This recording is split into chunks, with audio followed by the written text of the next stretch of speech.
Ang ina na mismo ni Catherine Bernardo ang kaagad na nag-react tungkol sa ikinakalat na fake news na nagkabalikan di umano sina Daniel Padilla at Catherine. Sabi ni Mommy Min Bernardo nung natanong ito ng netizens, "I know them very well. Huwag kayo masyado maniniwala sa mga fake news."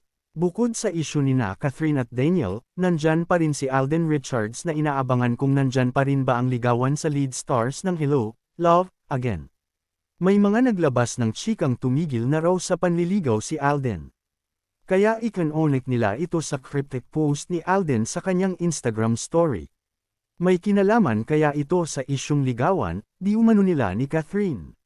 Samantala, may natanggap din kaming balitang nag-break na raw sina Kobe Paras at Kylene Alcantara.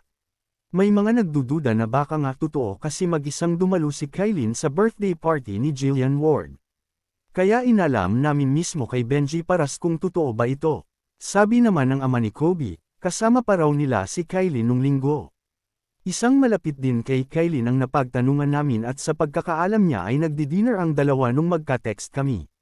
Kaya huwag daw basta-basta maniwala sa mga nagkakalat ng mga pasabog na hindi muna boni-verify sa mga taong involved sa issue.